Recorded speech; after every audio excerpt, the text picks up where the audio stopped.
12 o'clock on 3FM 92.7. Welcome to the news. My name is Grace Hamwa Ajiman. Coming up this afternoon, Ghana Tertiary Education Commission, GTEC, directs University of Ghana to immediately reverse 2025-26 academic year fee increase or face serious sanctions.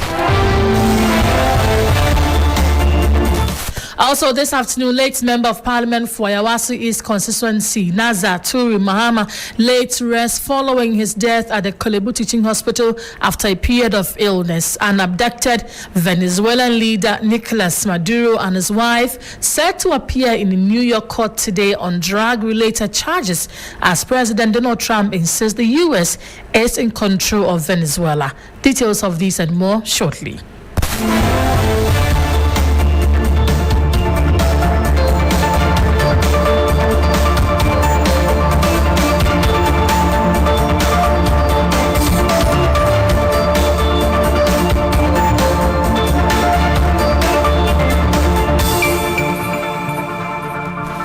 Many thanks for joining us. Let's begin the bulletin from here. The University of Ghana has ordered to, with immediate effect, reverse the 25% increase of fees. The university has been further ordered to refund all students who pay the excess fees in what the GTEC describes as a flagrant breach of rules guiding fees increases and implementation. According to GTEC, the action by the University of Ghana comes despite a notice to all universities in the country to avoid charging fees without prior approval. In a statement, GTEC ordered UG to reverse the additional fees charged. Let's walk you through the details of the statement. And so it says, UG must reverse any fee increases and or dues immediately, credit all continuing students who have overpaid compared to last academic year's fees for the next academic year, refund the difference to final year students who have paid in excess of the fees for last academic year, and also revert all dues, including SRC and GRASAC dues, to last academic year's rate. UG must also suspend any new fees, such as the 75th anniversary dues and development levy, if newly introduced, except for those that were already in place, and the fees must be set at the last academic year's rate. And so these are some of the directives or actionables coming from the statement from GTEC to University of Ghana on the need to reverse the fees they had introduced this year. Let's stay on the line and speak to educationist Divine Pe on what he makes of GTEC's intervention in this matter. Mr. Pe, thank you for talking to us this afternoon. How significant is the GTEC's directive to the University of Ghana breach as described by the Commission? All right, thank you and good afternoon. It's very significant to protect the interest of students in the university over there. And I must commend GTEC for playing their watchdog role. In fact, this is what they are also set up to do, to regulate our tertiary education. And in time like this, when students are agitating for a arbitrary increase in fees, it's just right that they intervene. And I'm very sure that UG will respect the directive given by their regulator, because the regulator has been clothed with the legal authority to give such directive. So I'm expecting that UG will accordingly comply and revert to the original side, because there are rules spelled out when you want to increase, whether it is coming from the student body as SRC or is coming from the university themselves. There are rules that spell out how it should be. There must be an approval. Even there has to be an approval from Parliament when you look at the fees and charges act, and there has to be an approval from Parliament. So you don't have to say it is coming from students and therefore you just announce it. Still, there has to be a laid down procedure for it to be formalized and therefore communicated to students.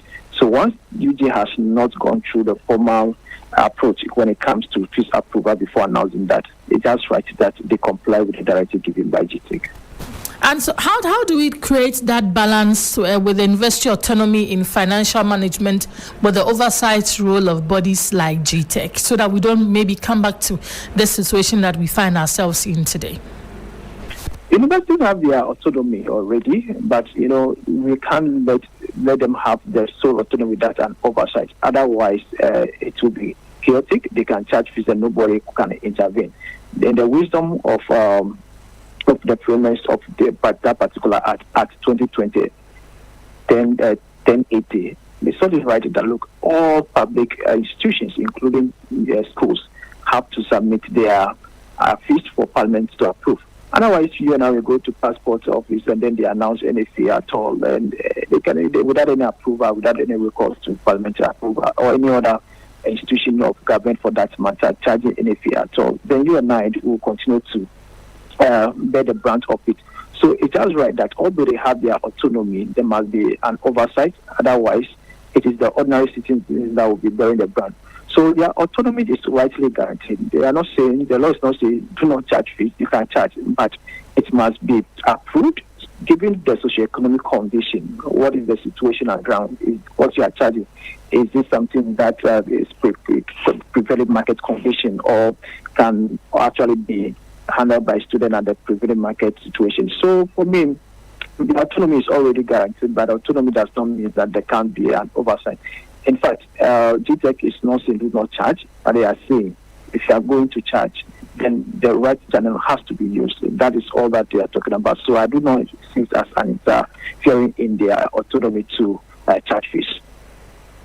Right, and there were lots of students who were looking up to the GTEC to intervene in the matter. And now that GTEC has done, how does this translate into confidence in administrations for the students?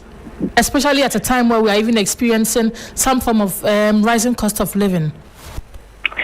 Yes, so it's good that GTEC has stepped in for the students. They have actually listened to the plight of the student, the cry of the student, and have stepped in. And that is, even if students were not to have complained, it's just ordinary that GTEC as the regulator, knowing that there's a mistake when it comes to fees. They have to ordinarily step in, even without any complaint. Anybody. So once the student have complained, they can step in, and I'm expecting the university to comply. And the important thing is going forward how to avoid some of this situation. The university will have to know that any form of fee, whether it's coming from students or even coming from alumni body or any other institution, there is a procedure for approving fees in our tertiary institution, and that it has to be followed. So it doesn't sit well with me when they usually communicated that it is not them that is charging, but rather it's coming from a student body. That is not placed. The university will have to know that whatever institution or body it is coming from, once it is going to be announced by the institution or going to be implemented in the institution, the right channel has to be used. But very importantly, students' body also have to be very engaging when it comes to fees they want to charge their colleagues, SRC or alumni body, well, specifically SRC. They have to be very engaging. I don't know the sort of consultation they do with their own colleagues to them before charging. Otherwise, some of these things, agitation also not going to arrest. Especially because we also know that these unions must represent the students' interest. Exactly. That's the most important. You have to protect or represent the student interest. So if you are going to charge fees that at the end of the day, your members are going to agitate, then it asks how consultative it has been. So it's very important that the student body also actually do a lot of consultation before taking steps when it comes to fees charges in our tertiary institutions. Right, Divine, so before I let you go, could this directive set a precedent for stricter enforcement across other tertiary institutions? What lessons should other universities learn from this case? Yeah, the most common thing is that all fees charged by our university have to be approved, regardless of which body or group it is coming from in the university. So our tertiary institution beyond UG would have to take a clue from this to understand that there is a law that provides for fees in our public institutions for fees to be approved, and that must be adhered to. We cannot condone arbitrary charge of fees. So we all have to respect that. And as I mentioned, regardless of who it is coming from, that the rights policy must be adhered to. Right, Divine, thank you so much for talking to us. Divine Pe is an education researcher and also an educationist, talking to us about that directive from GTech, the University of Ghana, for them to revert any new fees or any new charges imposed as fees on students. Let's just stay on the education front, because the Ghana National Association of Teachers, NAT, has warned that it will not hesitate to direct its members to close down schools if attacks and assaults on teachers continue in communities across the country. According to NAT, the growing incidents of violence against teachers are disrupting the smooth running of education and creating an unsafe working environment for educators. The association says teachers deserve protection and respect and will take firm action if their safety is not guaranteed. My colleague Daniel Opoku is sitting through that conference by NAT and joins us on phone. Danny, thank you for making time to talk to us. What demands have the president of NAT been making, apart from the issues of safety of teachers? Right. So the president of NAT, Reverend Isaac Owusu, began his statement by acknowledging what the government has been able to do for teachers, especially the decision by the president to be able to put across a housing unit for all teachers. And also was asking government to review the single spine salary structure. The single spine salary structure is a major government policy which was promulgated in 2010. And from 2010 till now, there have been issues with regard to how much workers are receiving on the policy. And they believe that a lot of them are receiving very low salaries every month. So there's a need for the president to have a second look at the single spine pay policy and conduct a proper review of that, so that the benefits of workers, so that the workers' salary will be able to improve. Another one too has to do with the assault on teachers. If you could recall, last year a lot of teachers were assaulted. There are instances, a lot of them. I remember one of the guys also lost his eyes, and also a teacher was assaulted in the eastern region for purported to have stopped some WASIS candidate from copying. Or from copying so that they'll be able to pass. All these things came up before the teachers should be assaulted. It was one of the major demands that the president made to the current president of Ghana, as President Mahama, to have a second look at that, and also to be able to strengthen and tighten security for teachers across nationwide. And the position of that is this year, if any teacher should be assaulted, there's a possibility to ask the teachers to withdraw themselves from the school and also possibly ask those schools to be shut down. These are some of the major demands the president of NAT has been putting across. Let's listen to him now. Let's listen to the president of NAT.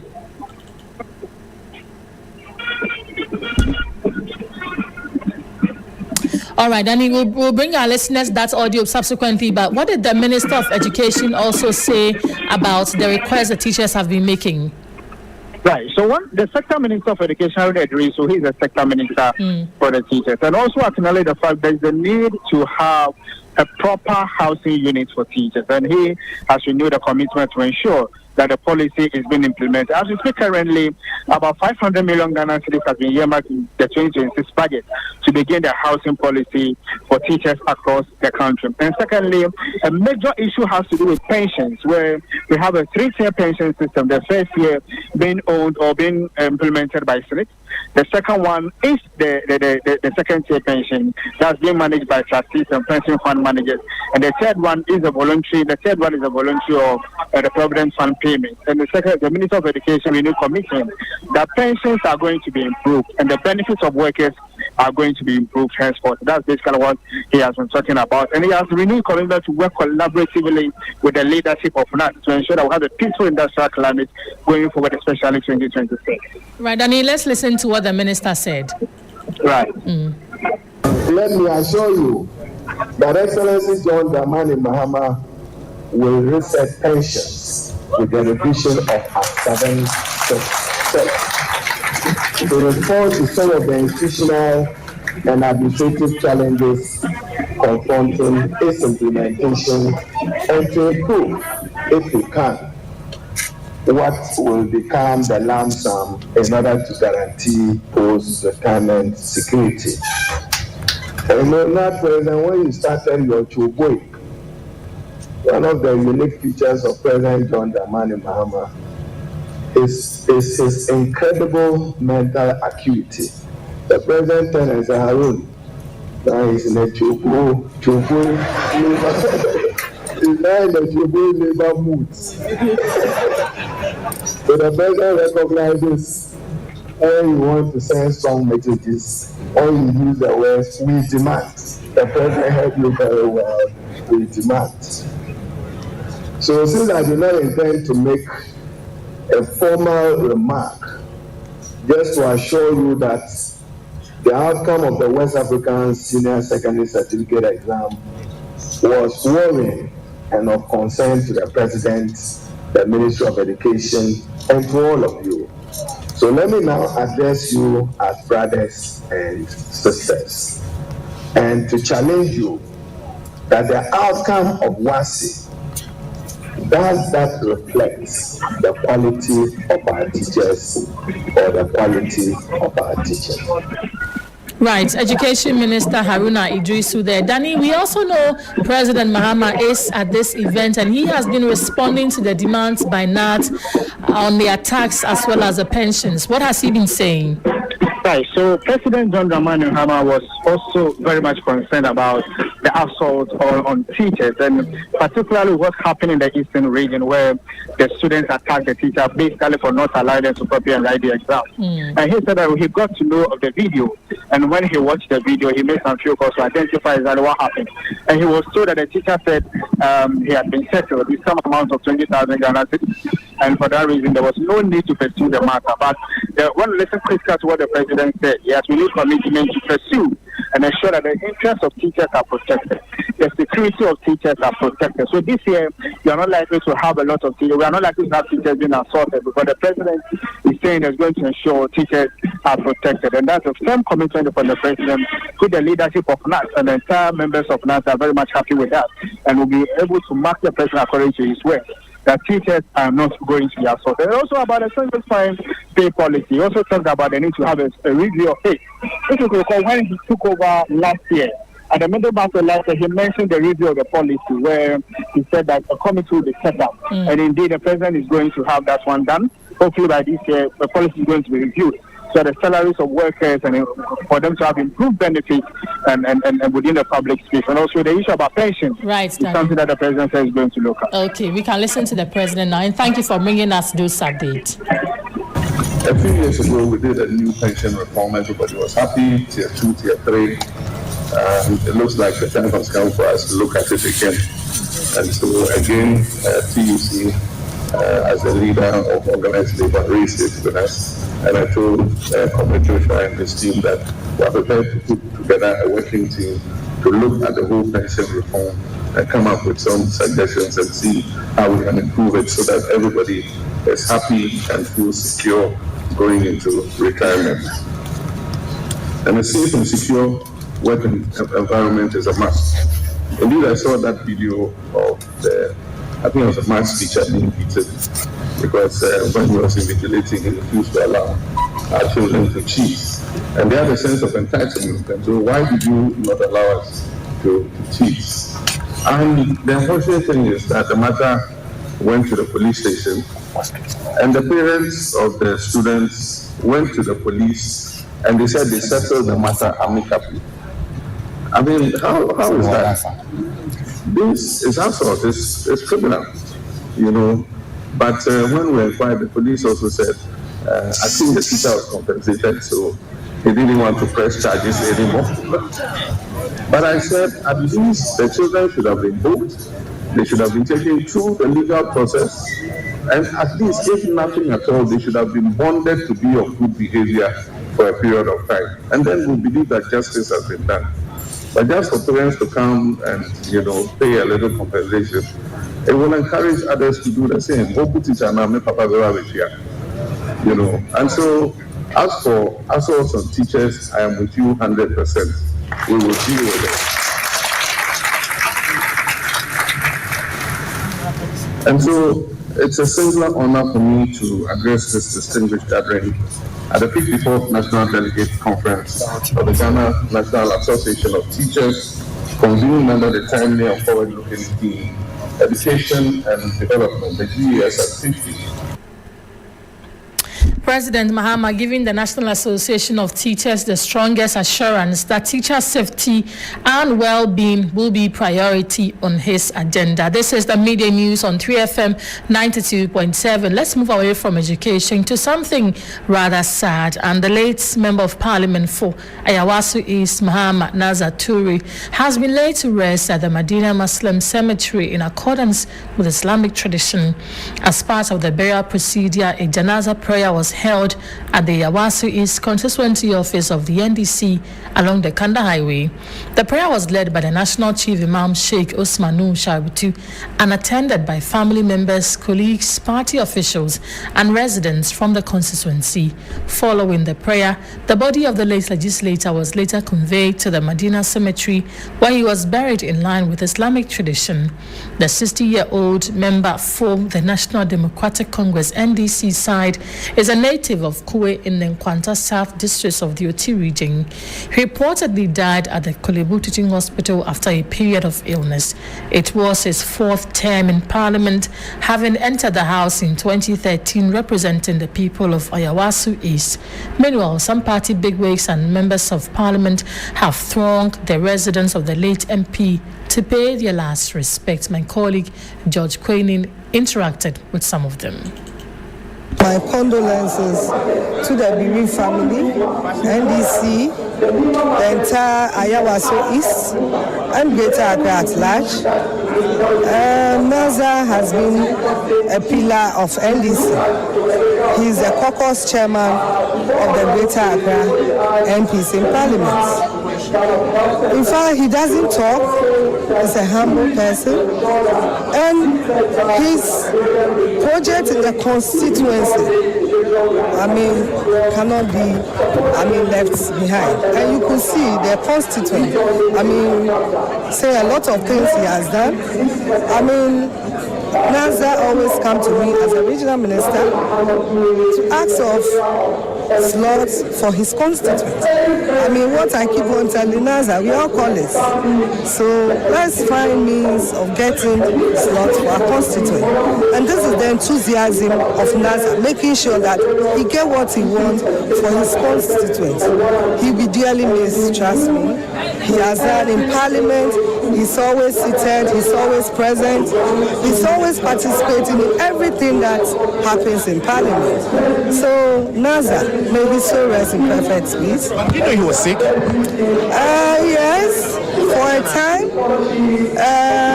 He was absent for 2 weeks, and we were told that he wasn't feeling well. And so we thought this normal feelings because we all fall sick. And we don't come to Parliament. So when I was told within 2 weeks looking for him, just after the season, we were just trying to reach him as a caucus chairman to see the way forward. We couldn't reach him, but later we were told that he wasn't feeling well. So we thought it was just the normal, it was just... Go and see the regional minister for an assignment. So after I was trying to reach him so that I'll give him the feedback. But I've not been able to, in fact, get him. So yesterday we heard this sad news. So in fact, we really miss somebody, a great man, because he's our caucus chairman in Parliament. So, Honorable Naza was a great man. I can remember him in many ways. In the Chamber of Parliament, he sits on my right. And more often than not, when we are seated, he will look at me, he will wave at me, I will wave at him. And then sometimes if we have caucus matters, because he's the caucus chairman, and he was the caucus chairman, I was the vice. Some members of Parliament there sharing their tribute and fond memories about the late Ayawaso MP, Honorable Naza Turi, and may his soul rest in peace, and our condolence to the family and all those who've been affected. Away from that, U.S. President Donald Trump has warned Venezuela's new leader, Delcy Rodriguez, that she could pay a very big price, probably bigger than Maduro, if she doesn't do what is right. His comments come as the country's deposed President Nicolas Maduro is set to appear in a New York court later today. Maduro and Flores are charged in the U.S. with narco terrorism, conspiracy, cocaine importation conspiracy, and weapons offenses. Trump has threatened further military action against Venezuela, as well as against Colombia's President Gustavo Petro. He also warned Mexico it must get its act together. U.S. Secretary of State Marco Rubio has insisted that the U.S. is not at war with Venezuela after airstrikes in Caracas on Saturday led to Maduro and his wife being taken into custody and transported to the U.S. Trump also promised U.S. oil companies would move into the country to fix infrastructure and start making money for the country. Meanwhile, former United Nations Senior Governance Advisor Professor Bafo Ajimendia and Professor Daniel Dramani Kipo, Associate Professor at the Legon Center for International Affairs and Diplomacy, LESIAD, have strongly condemned what they describe as the abduction of the Venezuelan president and his wife, characterizing it as a blatant display of power by the United States government. Speaking on 3FM Sunrise, the two governors and international relations experts expressed deep concern about the implications of such an action for international law, state sovereignty, and global power relations. It's clear that under the current American administration, there's no regard for international law. United Nations, I don't know if they issue a statement. If they have, it's the usual diplomatic that they will issue. European countries who were big part of the invention of the new international security order after the Second World War, they are almost moved. Some are just pleading for for stability, for understanding, blah blah, the usual political talk, and nobody. The fact is that Donald Trump has covered the whole world because clearly he is determined to use brute force to achieve the aims. And what's the aim? To make America great again, is to recapture the economy of the global village. It's a show of power. It's quite not the best. There could have been other ways to deal with it rather than this particular approach. So it's not the best for the country. And unfortunately, as you rightly said it, the whole world is watching. And I see we are not seeing.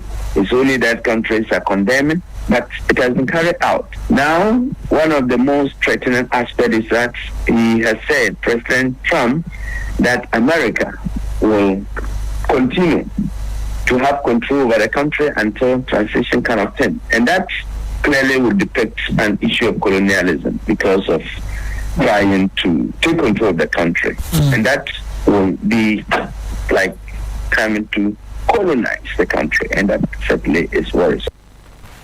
That was the voice of Governance and International Relations expert Professor Bafo Ajimendia, and that will be it for the news, midday news on 3FM 92.7, which came to you from our studios here at Adesawe Kanda Accra. My name is Grace Hamwa Ajiman. Log on to 3news.com and get some more stories. Thank you for joining us. Good afternoon.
The Electoral Commission has reiterated its commitment to organizing free and fair elections this December.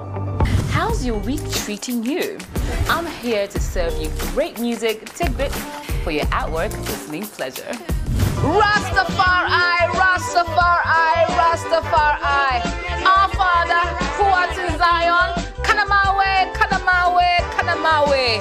Oh, turn it up! Come into the mountains, sight and I grandfather. It's time to drive you home in style with great music, the 411 and all your favorite songs, what's happening around town, and so much more. And in the headlines today, the two leading political parties have been addressing the public on allegations of corruption. The Black Stars coach has unveiled his squad for the upcoming games, and there are some interesting names. Pull up! The weekend is here and it's time to turn up. Get your dancing shoes on, Lego. We really do have it all. It's a premium mix of information and entertainment every single day on 3FM 92.7, your urban lifestyle radio. The Electoral Commission has reiterated its commitment to organizing free and fair elections this December. How's your week treating you? I'm here to serve you great music tidbits for your at-work listening pleasure. Rastafari, Rastafari, Rastafari. Our Father, who art in Zion, Kanamawe, Kanamawe, Kanamawe. Oh, turn it up! Come into the mountains, sight and I grandfather. It's time to drive you home in style with great music, the 411 and all your favorite songs, what's happening around town, and so much more. And in the headlines today, the two leading political parties have been addressing the public on allegations of corruption. The Black Stars coach has unveiled his squad for the upcoming games, and there are some interesting names.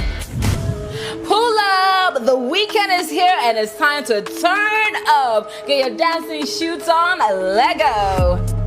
We really do have it all. It's a premium mix of information and entertainment every single day on 3FM 92.7, your urban lifestyle radio.